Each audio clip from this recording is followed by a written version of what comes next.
أعوذ بالله من الشيطان الرجيم.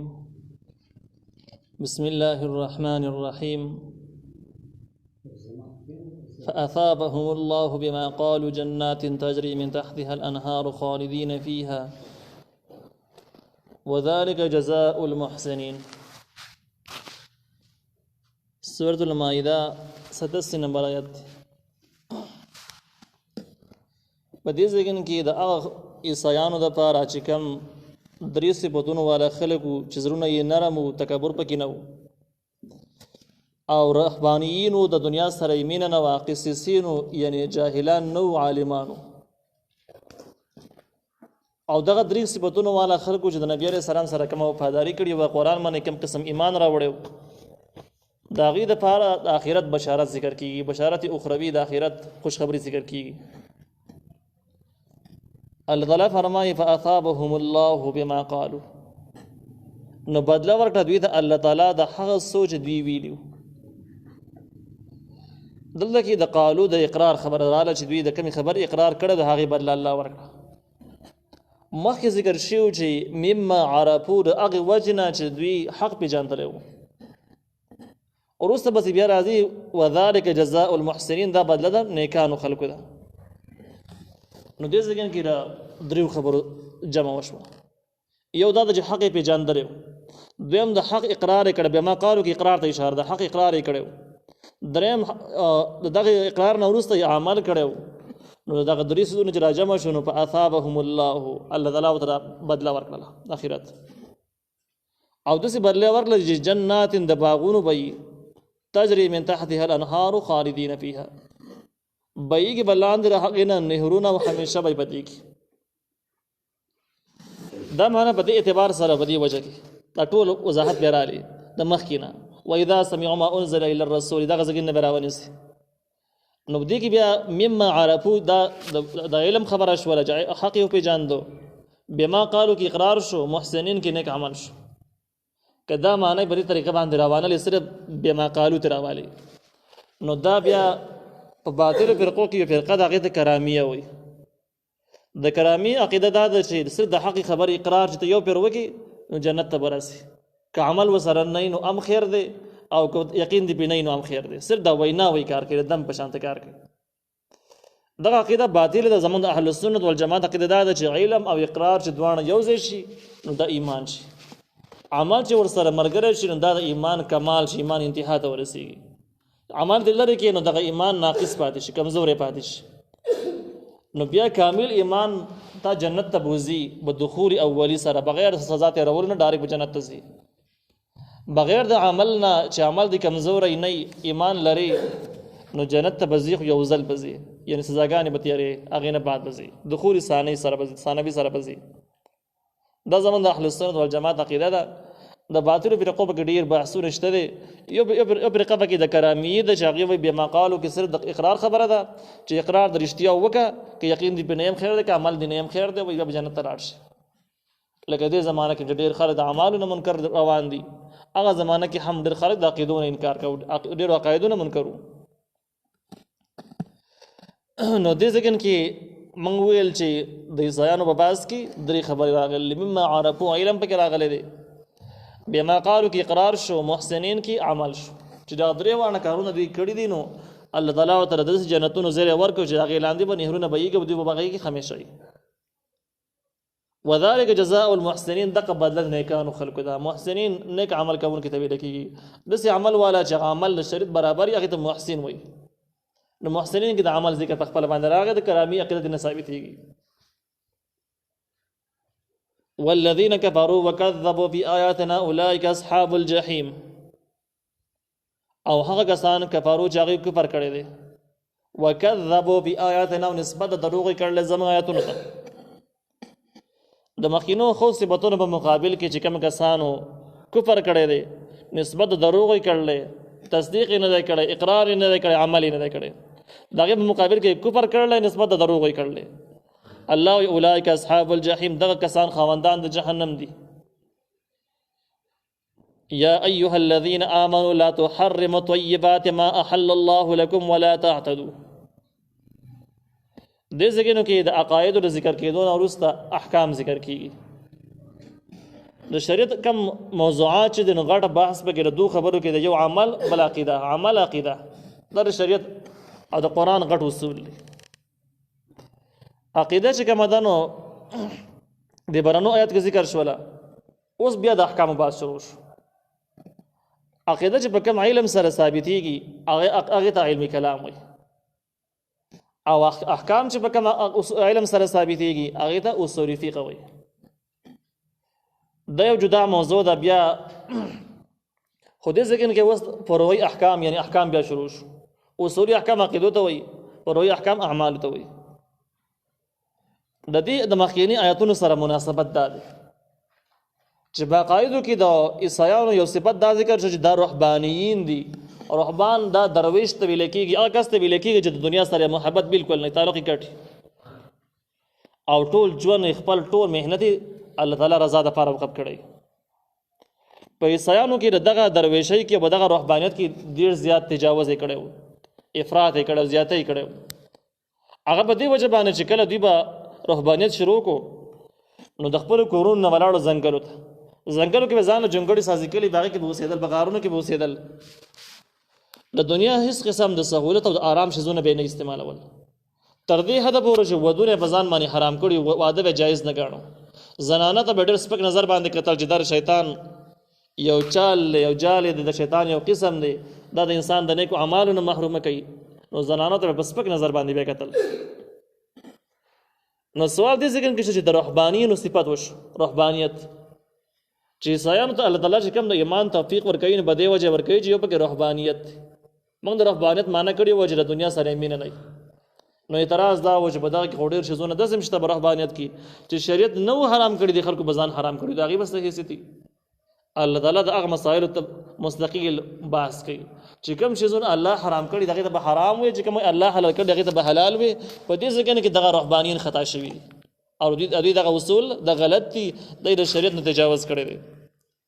خو نور رهبانیت په خپله باندې ښه شی دی، خو دا کار پکې جرم دی. نو الله تعالی وایي ای هغه کسانو داسې ایمان راوړلی لا تحرموا طیبات ما احل الله لکم، تاسو حرام مه ګڼئ هغه شیزونه من طیبات ما پاک هغه شیزونه احل الله لکم چې الله تعالی حلال کړي ستاسو دپاره.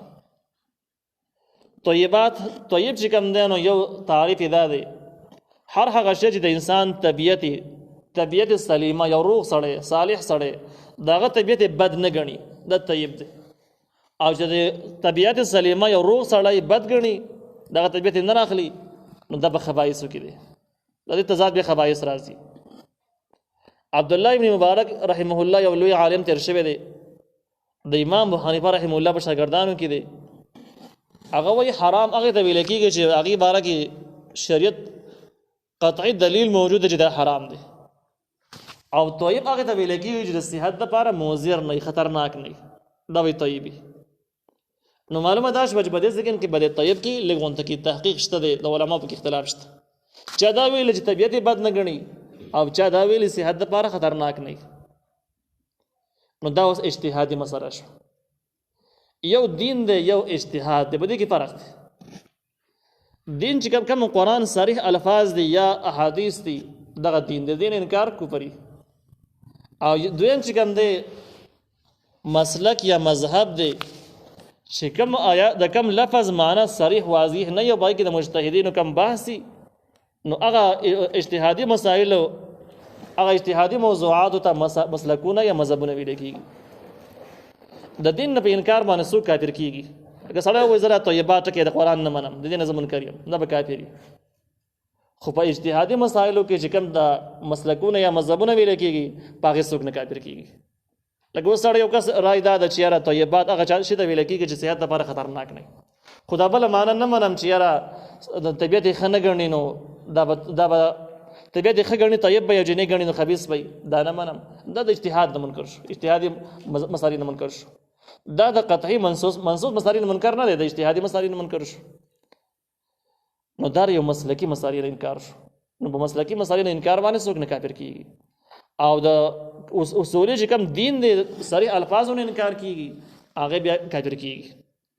په دې ځای کې د باطلو فرقو یو مضمون او یو بحث دی هغه دا وایي چې نبی علیه السلام ته څو مسلکونه راغلي څو مذهبونه راغلي دا خو وایي څلور نو نبی علیه السلام ته یو مذهب راغلی نو وایي تاسو په مسلکونو کې ولې تقسیم شوي نو دا یاد لرئ مخکې موږ وویل چې یو دین دی نبی علیه السلام ته دین یو راغلی اوس که موږ وویل چې نبی علیه السلام ته قرآنونه ډېر نازل شوي دي دا به موږ کافران شوي بیا موږ دا وویل چې نبی علیه السلام په ځینې کتابونو کې یو شان خبره کوي ځینو کې بل شان خبره کوله او د زه پلانکې منم او ډینګۍ نه منم نو دا به موږ بیا دین نه انکار کړی په دغه لیول باندې دین یو شی دی دین نه انکار کفر دی کم چې مسلکونه دي هغه اجتهادیات دي هغې ته مسلکونه ویل کېږي مذهبونه ویل کېږي هغې ته دین نه ویل کېږي نو دین چې کوم دی دین او مسلک یو باریک فرق شته دی په دې باندې اهل علم خلک پوهېږي چې په دې کې کافي فرق شته دی مسلک یا مذهب اجتهادي مسایلو ته وایي او دین د منصوص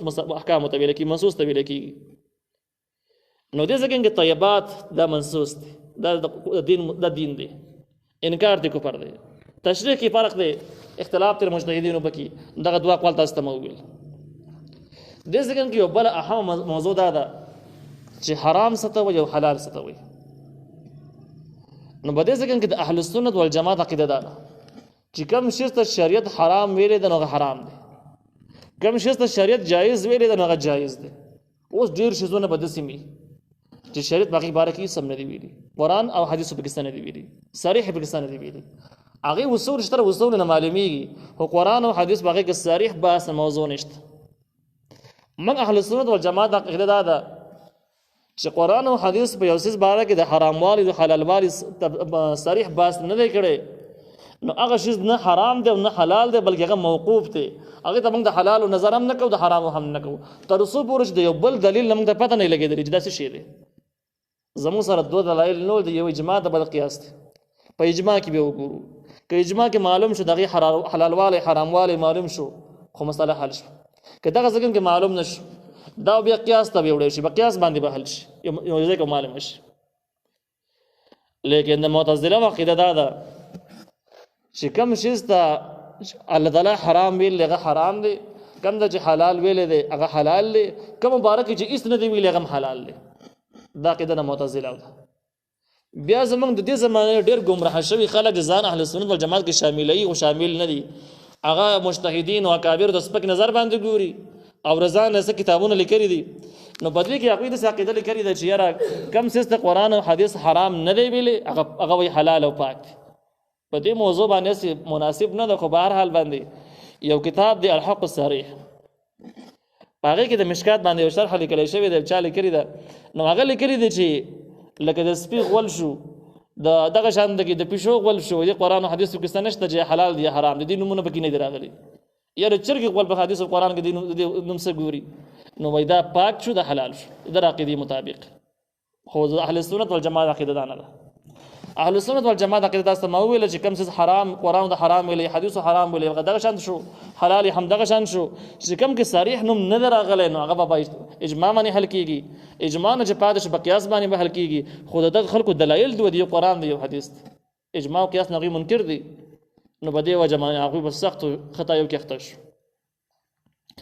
الله تعالی وایي لا تحرموا تاسو حرام مه ګڼئ طیبات ما پاک هغه احل الله لکم چې الله حلال کړي ستاسو دپاره ولا تعتدوا او تجاوز مه کوئ زیاتې مه کوئ زیاتې دا ده چې حلال ته حرام وي حرام ته حلال وي حلال ته حرام ویل یا حرام ته حلال ویل معرف القرآن ذکر کړي دی چې په دریو طریقو باندې کېږي یو دا ده چې یو څیز الله تعالی حرام کړی دی قطعي دلیل پې موجود دی خو ته زه دغه دلیل نه منم نو قرآن او د حدیثو قطعي دلیل نه انکار کول لا کفر دی په دې مسایله به سړی کافر شي لکه مثال په طور باندې الله تعالی قرآن کې وایي ولا تقربوا الزنا زنا ته منځ کې حرام ده خو بل طرف ته کې ځینې خلکو قوانین جوړ کړي دي چې نه زنا بالرضا جایز ده چې کوم په رضا باندې او کوم بالجبر هغه وایي ناجایز ده اوس قرآن کې دا خبره نشته دا جبر مبر پکې نشته زنا حرامه ده بس قطعا حرامه ده که رضا او که غیر رضا حرامه ده دې صورت کې سړی د اسلام نه بار کېږي دویم صورت دا دی سړی حرام ته حلال وایي په دې معنا سره ورته ووایي چې یاره یعنی داسې اعتبار سره ورته ووایي چې زما پلانکي مشر ویلی دي چې دا حرام دی هغه د وجه نه به زه حرام ګڼم یا پلانکي مشر د حلال ویلی حرام ته حلال ویلی دی د هغې د وجه نه به زه داسې ګڼم نو دا هم بده کې د اسلام نه بار کیږي. لکه عقیده د سوشلیزم واخله. سوشلیزم چې کوم عقیده ده کوم ته چې کیسانی ویل کیږي چې یاره یو څیز ته استعمال کړی زمانہ یو ځمکه د یو څیز دی نو بیا هغه اټومیټیکي ته مالک شو ستاسو. شریعت دا نه دی ویلي. شریعت چې کوم څیز چله ورکړی ده نو که بل کس زر کال استعمال کی بیا هم هغه ته ناواله کیږي. او دې باره کې احادیث شته دی چې نبی علیه السلام د یو کس واقعه بیانوي چې هغه سره یو کس مزدوري کړې وه بني اسرائیلو کې و بیا هغه کس لاړه مزدوري وانه خیستله لاړو اټینګ ورته میلاو نه شوله هغه پیسو هغه کم د مالک چې و مالک داسې کار وکړه چې په هغه پیسو یې وله څاروي واخیستل هغه ډېرېدل چې بیا هغه سړی راغی پیسې غوښتلې نو یو غټه رمې ورته حواله کړې دا واله هغه ورته زما پیسې خو دومره نه وي ویل دا ما څاروي اخیستلي در مې ساتلي ډېر شوي دي. نو په دې ټایم کې دا دویم سړی خو ولګېد څاروي په واقع دومره ډېر کړلو په کار دا چې هغه صرف پیسې ورکړې وي. معلومه دا شوه چې هغه د خپل مال مالک پې که څوک استعمالوي که نه استعمالوي بیا هم د هغې مالک دی.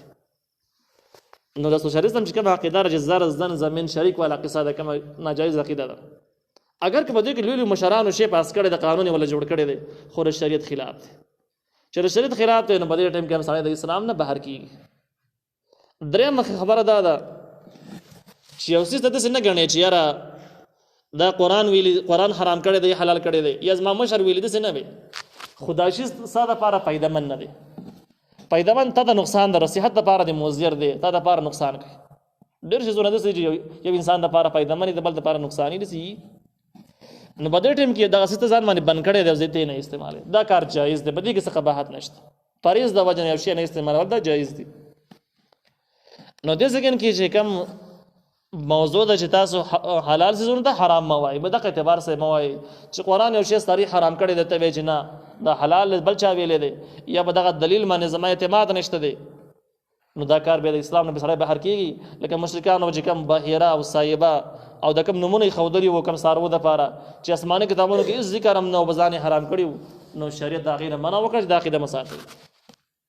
دغه شان په قسم سره هم شی حرامولی کېږي. حلال شی په هر قسم سره حرامول چې په ما قسم مې دی ووایي چې پلانکې شی به نه استعمالوم ډینګې به نه استعمالوم. شریعت د دغې نه هم منع کړله چې دا کار به هم تاسو نه کوئ.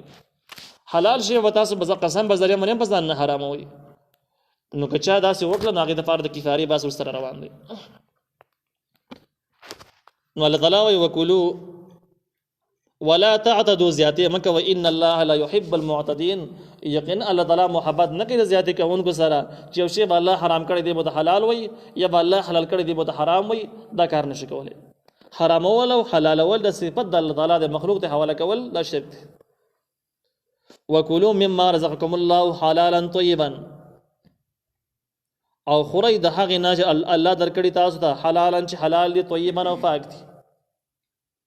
واتقوا الله الذي ويرغي د هغه الله نه انتم به مؤمنون چې تاسو په هغې باندې ایمان لرونکي یئ.